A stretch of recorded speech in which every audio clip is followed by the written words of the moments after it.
Hello students, welcome to our channel SD Biology classes. In my last video, I have discussed about the structure of the flower. Today, I am going to discuss about the different terms related to flower, and also we will know about hypogynous, perigynous and epigynous flower. So students, let's start it. So students, today our learning objectives are symmetry of flower, types of flower on the basis of insertion of floral leaves or floral parts, and the assignment portion. So first of all, we will talk about the symmetry of flower. First of all, we will know what is symmetry.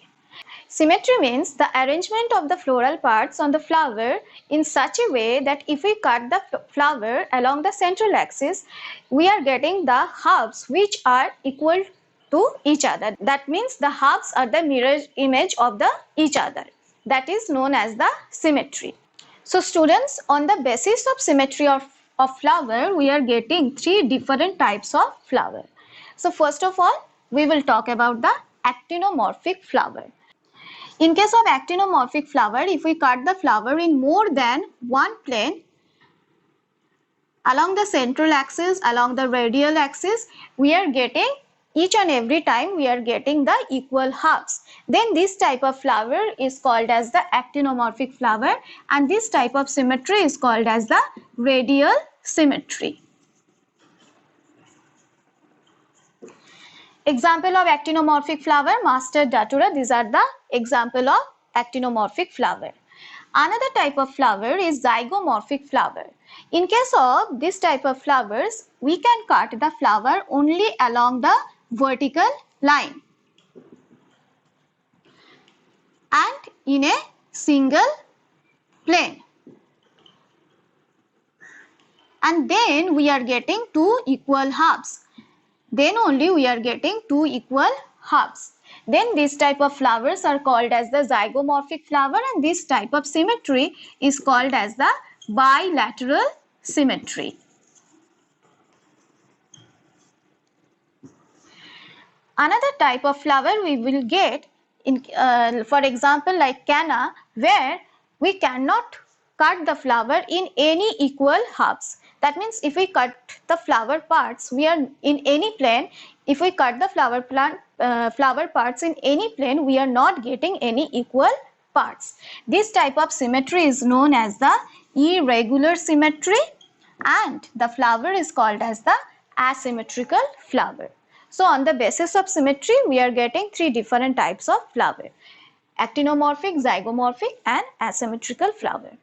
Now students, we are going to talk about the types of flower on the basis of the insertion of floral leaves or the floral parts. Now,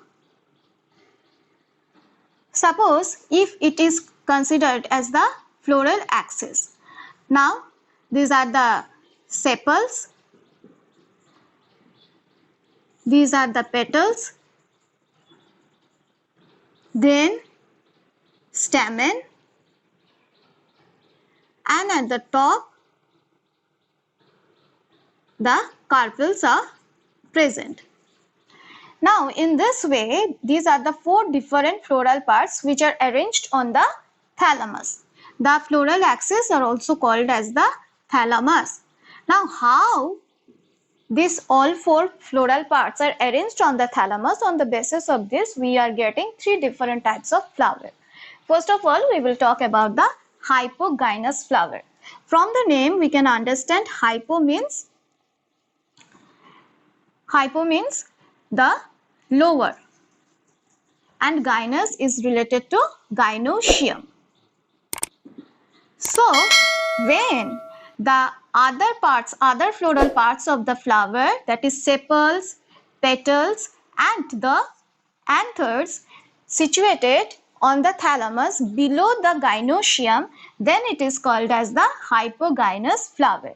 That means gynoecium below, lower means below gynoecium.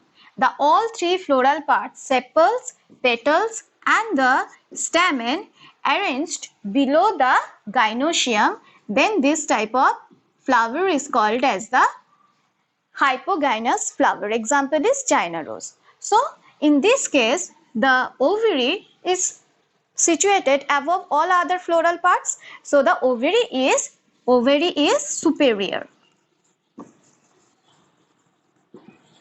So this is the example of the hypogynous flower. Now another type of flower that is called as the epigynous flower. Epigynous flower is more or less just opposite to the hypogynous flower. What does it mean?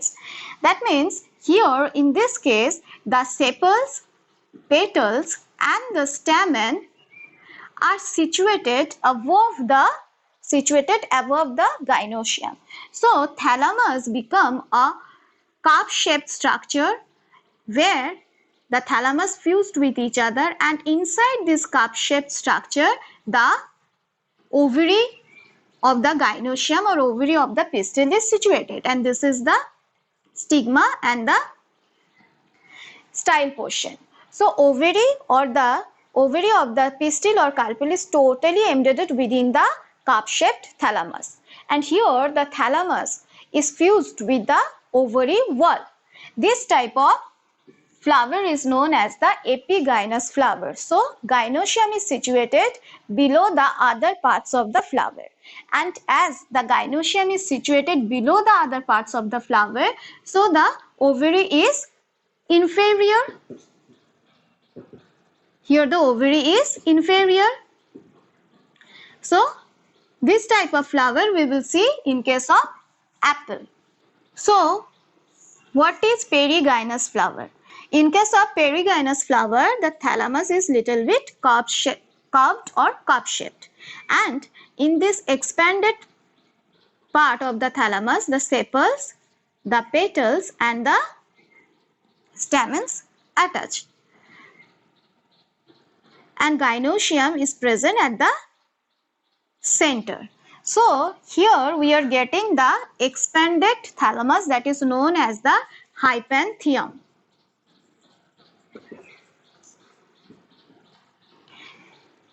More or less all the floral parts are present in the same rim on the thalamus, but the thalamus is little bit expanded, and this type of flower is known as the perigynous flower. Examples are rose, peach, etc. And in this case the ovary is called as the half inferior ovary. That means not totally below, the ovary is not totally below the other parts of the flower. So students, from here we have learnt about the hypogynous flower, where ovary is situated or gynoecium is situated at the top position on the thalamus, and below the gynoecium other floral parts are present.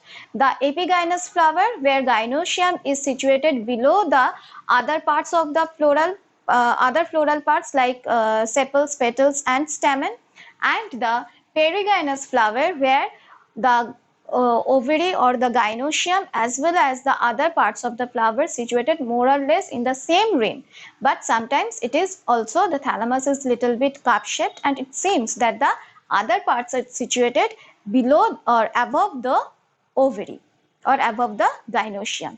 These three are the different types of flower on the basis of the position of or insertion of floral parts on the thalamus. Now we will learn about the differences between these three types of flower. Students, here we have the differences between hypogynous, perigynous and epigynous flower.